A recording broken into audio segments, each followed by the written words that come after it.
Joining me is General Jack Keane, who was Vice Chief of Staff of the United States Army and a four-star general. He is now chairman of the Institute for the Study of War.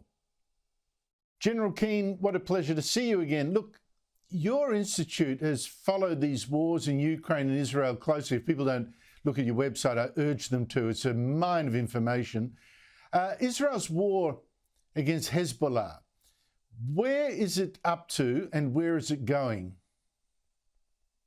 Yes, well, Prime Minister Netanyahu has been able to shift to Hezbollah given some of the success he's enjoyed against Hamas in Gaza. That gave him the forces to focus on Hezbollah, something they knew from the outset that they would have to do. And the big picture is that Hezbollah began operations against Israel the day after Hamas had conducted that surprise attack. So on October the 8th, they began firing rockets and missiles into northern Israel. From the outset, they knew they would have to deal with Hezbollah. Either they voluntarily move back their forces so that the citizens of Israel can reoccupy their homes, or they'll have to force them. Lots of diplomacy by the United States to try to get a diplomatic solution there for a number of weeks. Hezbollah was not going to voluntarily move back their forces. Thus, Israel has conducted an operation against them. There's three phases to this operation. One, the decapitation of as much of the leadership as possible.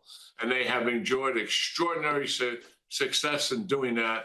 Now just recently announcing that they killed a successor to Nasrallah as well as his deputy in a recent strike.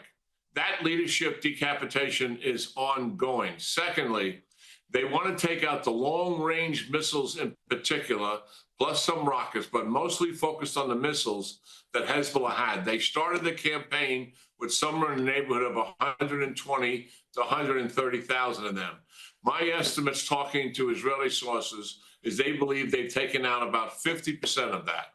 And then the third thing is ground operations in southern Lebanon to push back the Hezbollah forces and to clear out the infrastructure that they use, the tunnels and the houses and other things in that area. The intent is to push the forces back about 18 to 20 miles to the Litani River and force the Hezbollah across that river. That is the initial plans as we know it and how that's unfolded. And the most challenging aspect to what they're doing, Andrew, so our audience understands, is certainly this ground campaign.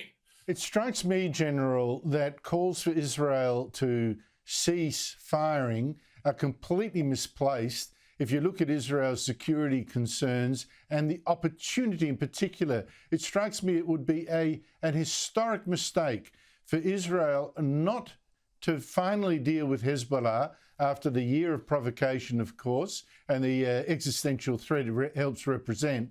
But when Hezbollah's leadership has been decapitated, as you point out, when thousands of its fighters, its more senior cadre, have been disabled by those pager bombs, it's sort of now or never, isn't it? Yeah, oh, absolutely. I mean, Prime Minister Netanyahu and his war cabinet has made up their mind, I believe, ever since October the 7th and the unfolding war for the last year, is that now is the time to destroy Hamas and destroy Hezbollah. They're the two most powerful proxies that Iran has in the region, and both of them right now are seriously weakened. Also, Iran is back on its heels, Andrew, as a result of these two proxies being so seriously degraded. And also, Iran has conducted two massive missile attacks on Israel, getting inconsequential results, although 33 of those ballistic missiles did hit the ground, not doing too much damage at one of the southern air bases in Israel. The fact that those attacks did not achieve their objective has also weakened the Iranian regime. Israel believes that a robust attack against Iran is absolutely required based on the size of the last attack, the fact that they were all ballistic missiles, 181 of them, And also, they also understand something about the regime, Andrew, I think our audience would appreciate. They know that right below the surface, the Iranian people are so fed up with the Iranian regime. They've caused them so much anguish, so much economic decay over these 43 years that they don't want any part of the mullahs who are running the regime. The Israelis hope by further weakening Iran that it will trigger significant civil unrest and put considerably more pressure on the regime. Look, that's a brilliant exposition. I would only add that, yes, more than 30 ballistic missiles did hit Israel. Israel will know that one day one of those missiles will have a nuclear warhead, and it doesn't matter if it was next to a target or on a target, it will cause absolute devastation that Israel can never risk having happen. General Keane, thank you so much indeed for your time. Yeah, it's great talking to you, Andrew, as always. Thank you.